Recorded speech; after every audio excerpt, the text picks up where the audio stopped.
Hello students, नमस्कार।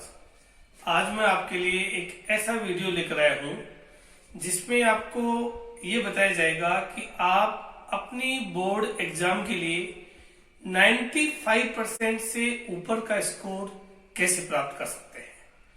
मैं मेरे पिछले 28 इयर्स के टीचिंग एक्सपीरियंस से आज आपको कुछ ऐसे टिप्स दे रहा हूँ, कुछ ऐसे पॉइंट्स बता रहा हूँ जिनको अगर आप फॉलो करोगे या जिनका ध्यान रखोगे तो आप जरूर अपने टारगेट तक पहुंचोगे।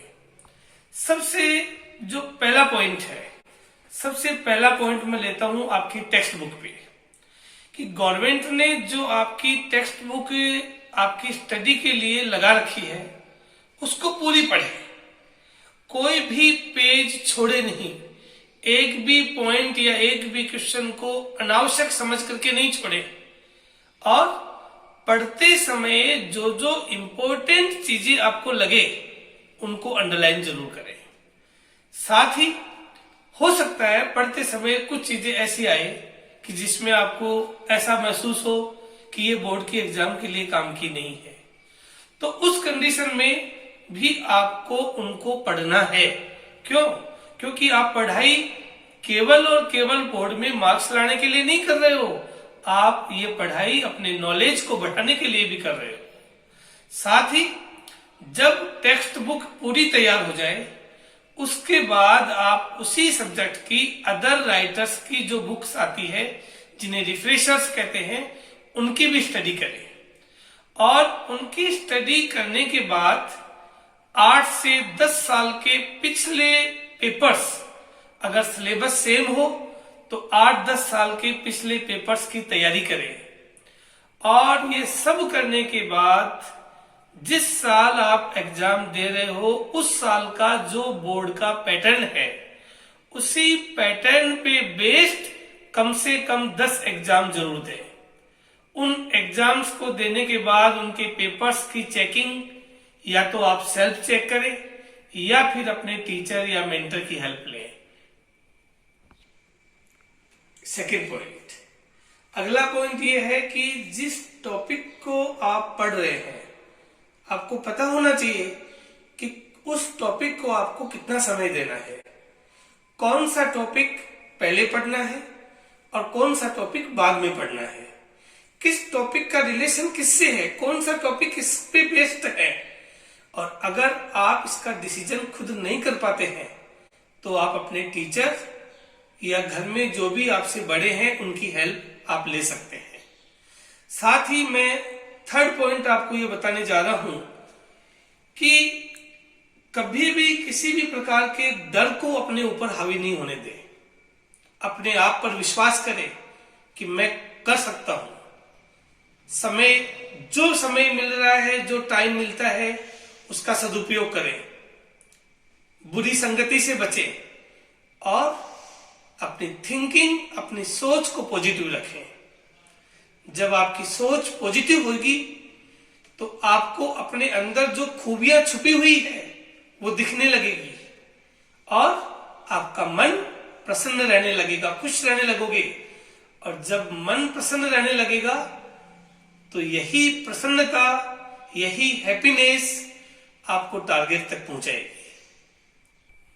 हाईएस्ट स्कोर प्राप्त करने के लिए जो अगला पॉइंट मैं आपको बताने जा रहा हूं वो ये है कि जरूरी नहीं कि आप 24 घंटे में से 15, 16, 18 घंटे की पढ़ाई करें।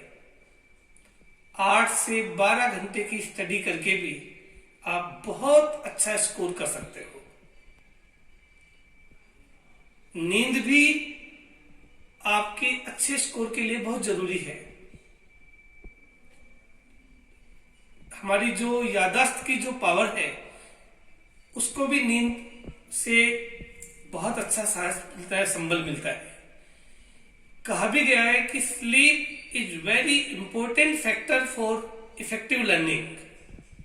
कम से कम 6 घंटे की नींद बहुत जरूरी है, इसलिए आप आराम से सोएं और 8 से 12 घंटे की स्टडी जरूर करें।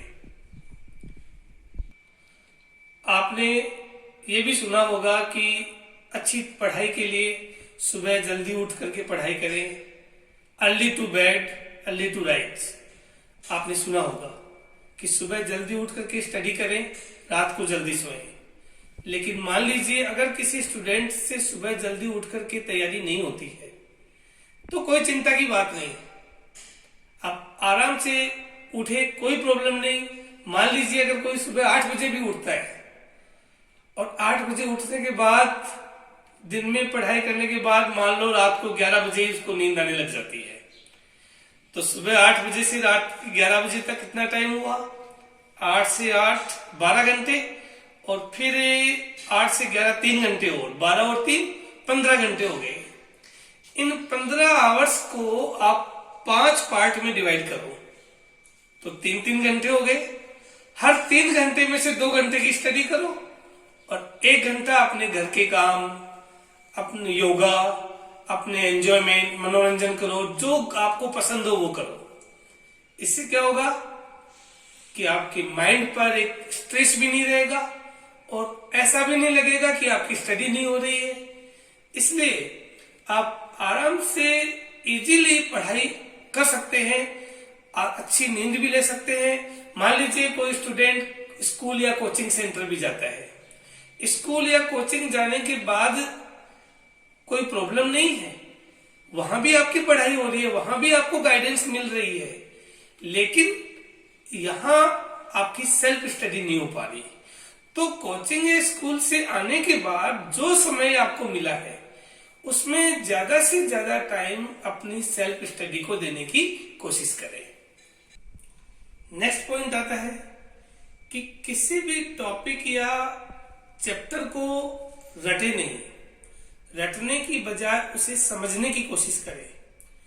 तोते की तरह रटने से बहुत अच्छे मार्क्स नहीं ला सकते हैं, क्योंकि एग्जाम में जो क्वेश्चन पेपर आता है उस क्वेश्चन पेपर में जो एग्जामिनर्स होते हैं वो क्वेश्चंस में कंसेप्ट सेम रखते हुए समय और परिस्थितियों के अनुसार क्वेश्चनों की लैंग्वेज को चेंज कर देते हैं। कई बार तो ऐसा भी होता है कि एक एक क्वेश्चन में ही 2-2, 3-3 कंसेप्ट को डाल देते हैं और ऐसे क्वेश्चंस को सॉल्व करने के लिए रटने की जरूरत नहीं पड़ती है, रटना काम नहीं आता है।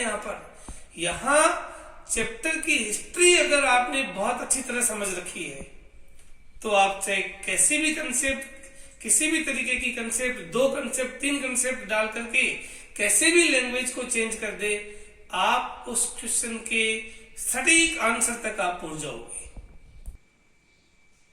इसलिए चैप्टर को अच्छी तरह से समझना बहुत जरूरी है। इसके लिए मैं एक बात आपको ये भी कहूंगा कि pay attention in your classes with full concentration. जब भी आपकी स्कूल में या कोचिंग में क्लासें लगे तो पूरे कंसंट्रेशन के साथ ध्यान से समझिए और हर पॉइंट को टीचर से क्रॉस क्वेश्चन करके उसकी हिस्ट्री, उसकी कंसेप्ट पता करें। अच्छे मार्क्स के लिए नेक्स्ट पॉइंट है कि जब भी आप अपनी स्टडी करें एक टाइम टेबल बना करके करें। आपकी स्टडी सिस्टमेटिक होनी चाहिए।